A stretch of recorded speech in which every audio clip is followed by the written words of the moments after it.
Fala pessoal, tudo bem com vocês? Que jogo foi esse? O Flamengo é bicampeão da Supercopa, é o supercampeão do Brasil, foi no detalhe, foi um jogaço, dois goleiros gigantes, muitas chances criadas, polêmicas, atuações, tudo isso nesse vídeo, então chega mais que eu sou o Chico Garcia, inscreva-se no canal e vamos juntos!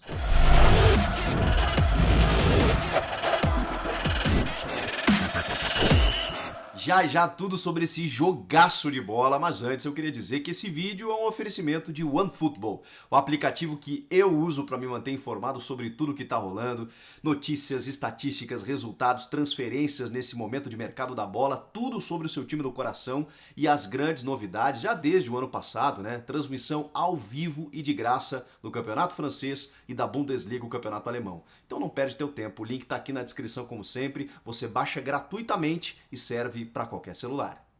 Que loucura, rapaziada, eu não sei nem por onde começar, mas eu vou começar aplaudindo as duas equipes e o que os dois times fizeram no Mané Garrincha, numa manhã de domingo, muito calor e realmente um futebol que está acima do que a gente vem acompanhando por aí. Mesmo com a paralisação de alguns campeonatos, né, e nem todo mundo conseguindo manter um ritmo de jogo, a gente vê Palmeiras e Flamengo dividindo o protagonismo com veracidade mesmo. O que os dois apresentaram em campo, que essas duas equipes apresentaram, foi de dar gosto. Especialmente para quem não é torcedor, né? Eu imagino o torcedor do Flamengo e do Palmeiras, obviamente roendo as unhas a partida inteira. Agora, para o espectador normal, por isso que eu acho até que quem está aqui nesse vídeo não é só o torcedor do Flamengo ou do Palmeiras, é um apreciador do bom futebol, de tudo que aconteceu em campo. Foi uma decisão para ninguém botar defeito, com todos os ingredientes possíveis, né? Foram muitas reviravoltas no jogo. Uma equipe saiu na frente, a outra virou, houve o empate, teve polêmica, pênalti revertido, pênalti confirmado, quase gols o tempo inteiro, muitas chances criadas, um jogo aberto. Se tem uma coisa melhor que o mata-mata, é o mata, né? É aquele jogo único. Tudo bem que Palmeiras e Santos não fizeram lá um grande jogo plasticamente na decisão da Libertadores, mas no ano anterior Flamengo e River Plate fizeram. E essas decisões da Supercopa, como foi no Flamengo com o Atlético e agora com o Palmeiras, permitem isso, né? Se torna um jogo muito aberto, explorando a aleatoriedade, né? Você não tem tempo, né, para ficar se defendendo, mas a estratégia, ela também faz parte do jogo e foi o que aconteceu quando a gente viu, por exemplo, o Palmeiras começando o jogo com tudo num golaço do Rafael Veiga. Gol de placa, gol de prêmio Puskás, não tô exagerando, gol de rara técnica. Ele tira o William Arão no calcanhar, gente. Ele dá um drible da vaca no calcanhar e ainda finaliza com muita maestria, tirando do grande goleiro Diego Alves, que depois salvou o Flamengo em outras tantas oportunidades. E o Everton nem se fala, já vou falar disso também. Só que aí, o Flamengo, que começou o jogo meio que tentando entender como é que estava funcionando essa marcação, pressão do Palmeiras, né? O gol sai justamente numa bola estourada do Diego Alves, que o Felipe Melo recupera, a bola já chega no Veiga, ele já consegue dar esse toque. Em outros vários momentos, o Palmeiras teve a chance, inclusive, para ampliar no primeiro tempo, parou justamente no seu goleiro. E mais pro fim do primeiro tempo, parou no monstruoso Diego Ribas, né? Que aos 36 anos conseguiu fazer uma leitura de jogo espetacular quando o Breno Lopes recebe, dribla o Diego Alves e o Diego salva em cima da linha. O Flamengo tem jogadores de raríssima técnica, de muita exceção.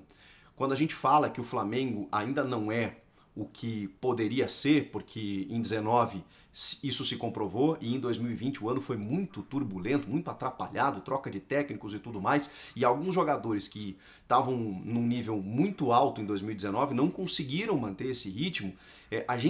Quando a gente fala isso é porque o Flamengo tem um potencial para jogar o que jogou em 19 e ainda não está fazendo, e mesmo assim, quando tem alguns caras que fazem a diferença, a gente vê o que acontece, como o Arrascaeta, no gol que ele faz, em que ele limpa a marcação e chuta no contrapé do Everton, que é um goleiraço, e não teve tempo de reação.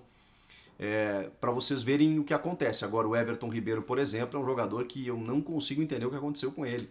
Desde a convocação para a seleção brasileira, não acho que tenha uma coisa a ver com a outra, mas eu situo apenas para que o espectador entenda por uma questão de tempo, né? Uma questão mais temporal, né? Desde aquele momento ele não conseguiu mais manter o mesmo nível de atuações. E eu acho o Everton Ribeiro com potencial para ser o melhor meia em atividade no futebol brasileiro. Ele não vem sendo isso. O Gerson também talvez não tenha feito aquele grande jogo, mas ainda assim é um jogador que entrega muito, né? E o Diego impressionante. Cansou, evidentemente, e até porque o Flamengo já estava com o placar a seu favor no segundo tempo, o Rogério Ceni colocou o João Gomes para tentar favorecer a marcação. Aí que eu queria falar de estratégia. O Rogério foi bem por um lado, porque ele consegue exatamente retomar centralizar um pouco essa bola no meio, em que o Palmeiras estava dominante no começo do segundo tempo, e aí o Flamengo meio que volta para o jogo para tentar recuperar as ações, apesar do gol de empate numa falha do Rodrigo Caio, puxando o Rony sim pela camisa e originando o pênalti bem cobrado pelo Rafael Veiga, mas o Flamengo conseguiu equilibrar a partida no segundo tempo. Mas eu me pergunto, e isso serve até mais como uma análise profunda para a sequência da temporada. Eu vi até em determinado momento, quando o Flamengo estava no campo de ataque, o Arão não sendo um zagueiro, sendo exatamente esse primeiro volante, iniciando a construção da jogada e deixando o Rodrigo Caio sozinho. Mas por que não, quando tirou o Diego, não avançar o Arão e deixar um outro zagueiro? Talvez porque o Rogério não confie tanto nos zagueiros que ele tem à disposição, mas eu acho que isso seria o mais indicado. O Arão realmente teve alguma dificuldade no começo do jogo atuando na defesa, mas também eu acho que isso está superado, né? O Arão tem jogado bem defensivamente, porque você tem do outro lado também um grande adversário. E aí, falando um pouco do Palmeiras, o Palmeiras teve também um jogador, assim como o Flamengo teve o Everton Ribeiro, que não entrou em campo, né? Que foi o Breno Lopes. Teve uma grande chance nessa salvada do Diego, que foi mais mérito do Diego do que erro do Breno, né, que faz a leitura correta, recebe um passe maravilhoso do Rony, eu acho que foi do Rony, né, no ponto futuro, ou do Wesley, acho que foi do Wesley, agora não me veio, mas um dos dois, né, que ele corta a defesa, o Breno chega na frente, dribla o Diego Alves, quase faz o gol. No restante disso ele não conseguiu e o Abel Ferreira demorou para mexer no time. E aí no segundo tempo, só com a entrada do Gabriel Veron, muito mais porque o Wesley tinha um cartão e aí ele não podia tirar o Breno, optou por tirar o Wesley, que o Palmeiras começa a ter mais velocidade. Mas você viu um jogo lá e cá, né? Um jogo lá e cá, vai e volta. E para mim os goleiros foram o grande diferencial da partida. A partida só foi para os pênaltis por conta deles. E digo mais, talvez até o Flamengo tivesse vencido o jogo no tempo normal, não fosse o Everton. Porque o Diego Alves salvou em alguns momentos, mas o Everton fez defesas muito mais difíceis. Tem uma bola do Bruno Henrique que ele pega assim, queima a roupa, que é absurda. O chute do Vitinho, que a bola bate na trave e volta nele, e depois o do Gabigol, né, que faz tenta surpreender, né? Porque ele chuta cruzado pelo lado direito, todo mundo espera o cruzamento, ele chuta, queima a roupa do Everton e puxa ela pelo rabo, né? A gente fala essa expressão, quando ele puxa a bola pelo rabo. E ela parece que passa da linha, mas não passa da linha. Falando de arbitragem, tem algumas questões, né? O Leandro Voaden, que foi eleito melhor árbitro de 2020, recebeu a chance de apitar esse jogo. É um árbitro muito experiente, já rodado, tem confusões na carreira, polêmicas e tudo mais. Perdeu o escudo FIFA já tem um tempo e eu até acho que ele realmente teve uma boa temporada. Não sei se ele foi o melhor árbitro do Brasil, não fiz essa análise mais profunda. Mas ele realmente foi melhor do que vinha sendo nos últimos anos. E recebeu a chance de apitar esse jogo. Eu não acho que ele tenha interferido na partida, pelo contrário. Acho que a gente teve... um time ou outro pode reclamar de um cartão não dado aqui, o Wesley que fez uma segunda falta que poderia gerar uma expulsão no primeiro tempo, ele administrou, teve outros lances em que o Flamengo chegou mais duro e que ele também deixou passar, aquela coisa toda, o Abel Ferreira, será que precisava ter sido expulso? Imagino eu que a reclamação tenha fugido do tom, e aí não me cabe julgar aqui se ele merecia ou não a expulsão, porque provavelmente se ele foi pra rua é porque ele tava demais, e aí não adianta, né? O árbitro tá lá dentro de campo, ele tem que decidir, tem essa decisão, especialmente quando o técnico ele foge do tom normal, ela é tomada em conjunta com o quarto árbitro que está por ali, com a equipe de arbitragem que está vendo o cara alterado. Se ele tinha razão na reclamação, é outra coisa, mas eu acho que a gente precisava, pelo menos nesse jogo, diminuir um pouco essa questão da arbitragem. Ainda mais quando não houve uma interferência clara no resultado. Teve questão de cartões, de faltas, não sei o quê, de condução do jogo, tá bom. Mas eu acho que isso é tão menor perto do tamanho do que foi o jogo foi tão brilhante, foi tão gostoso de ver, foi tão bacana de assistir, que eu acho que é menor a gente ficar falando de arbitragem. Mas claro, tem a grande polêmica, que é a questão do pênalti marcado pelo Voaden em campo no Wesley, do Isla no Wesley, para o Palmeiras, e depois corrigido pelo VAR, se tornando uma falta. E aí quando a gente imagina, poxa, Palmeiras perdeu uma grande chance de fazer o gol. O Veiga cobra uma falta espetacular na gaveta que o Diego Alves vai buscar. Até isso aconteceu no jogo. Mas voltando no pênalti, eu no início achei muito pênalti. Primeiro pela falta, que acontece. E aí fica a grande decisão, a grande dúvida, que é se foi dentro ou fora da área. Quando a infração acontece na linha, a linha faz parte da área, é pênalti. E aí tem um frame vazando aí e tudo mais. Os palmeirenses, obviamente, estão achando que foi pênalti, que o pênalti deveria ter sido confirmado. Eu vou dar a minha sensação. A minha sensação é que o Isla comete o pênalti no joelho do Wesley. Esse toque, embora o pé do Wesley esteja dentro da área, vejam como é difícil, o joelho está fora. Então o toque, a infração, teria acontecido fora da área. Por isso que o VAR recomendou, nem pediu para o Voaden revisar. Eles entendem como um lance factual, né? Ou é ou não é, tipo impedimento. Só comunica o árbitro de campo. A falta aconteceu, foi fora da área, pelo que nós estamos vendo aqui pela câmera, pela imagem. Aí vocês pensem o que vocês quiserem, essa é a minha opinião.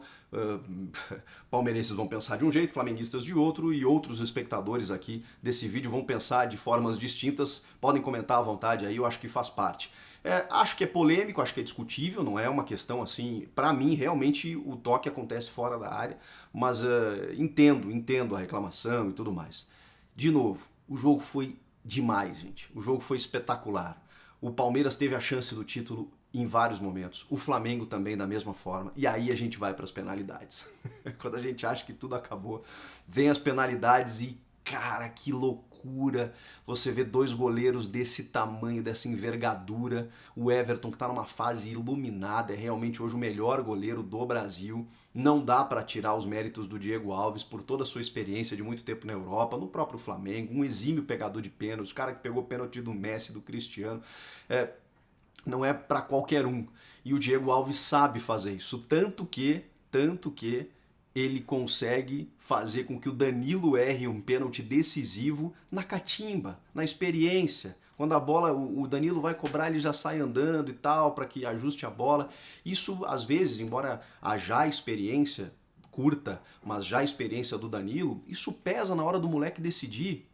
O Luan está sendo muito cobrado, o zagueiro do Palmeiras, porque perdeu um pênalti em que o Palmeiras ganharia o título. Na defesa do Diego Alves. Tem o mérito do Diego, tem a falha do Luan, que mais uma vez falha num momento decisivo. E muitos atribuem a ele a falha, inclusive, no gol do Gabigol. Que até nem falei sobre ele, né? Falei de todos os gols, nem falei desse gol do Gabigol. Por quê? Porque naquele momento o Palmeiras não estava errando defensivamente. Só que o Luan consegue dar o bote certo. Só que na sequência ele estica a bola e o Bruno Henrique dá um toque muito. O Arrascaeta dá um toque muito rápido para o Felipe Luiz. E aí o Felipe Luiz dá um corte no Gustavo Gomes. No Gustavo Gomes, que foi uma coisa linda de ver. Chutou na trave, o Gabigol fez o gol. Aí eu pergunto para vocês, fosse o Luan no lugar do Gustavo Gomes, ele seria cobrado da mesma forma, né? Mas eu sei que ele tá com essa carga aí, né, do Mundial, de outros tantos momentos, lá contra o Boca em 2018, o Luan, que eu acho um ótimo zagueiro, faz uma ótima dupla com o Gustavo Gomes, ele é sempre muito cobrado por esses momentos decisivos, e errou o pênalti quando não poderia ter errado. E o engraçado é que depois, nas alternadas, o Palmeiras tinha outros cobradores com uma maior assertividade, assim, pelo menos foi o que se verificou. Como o Gabriel Veron, cobrou com uma frieza no alto, assim, esse moleque é muito bom de bola, o próprio Matias Vinha, mas também, né, se eles tivessem errado, aqui a história seria outra. O Luan vai carregar esse peso aí, mas eu não acho que ele tenha sido responsável.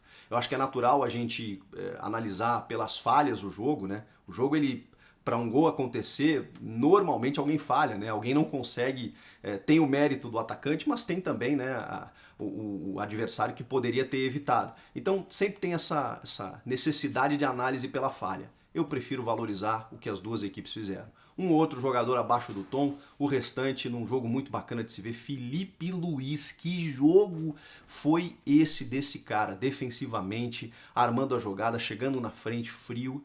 Perdeu o primeiro pênalti do Flamengo, para vocês verem como pênalti é difícil mesmo.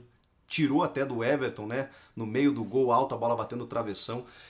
Tudo isso é do futebol. É da decisão e é o que a gente gosta de ver. Eu fiquei muito satisfeito assim, de acompanhar essa grande partida. O Flamengo merece muito pelo que fez em campo, pela estratégia do Rogério, pelas chances criadas, por ter dado mais trabalho ao goleiro adversário do que o Palmeiras ao Diego, mas embora o Diego tenha trabalhado também, mas as chances mais claras foram do Flamengo no tempo normal e o Everton salvou. Mas foi no detalhe. Foi no detalhe. O Luan fizesse aquele pênalti, a gente estaria falando aqui do campeão, do super campeão do Brasil, o Palmeiras. Mas foi o Flamengo. Então, não foi uma supremacia, não foi um atropelo, longe disso. Foi no detalhe.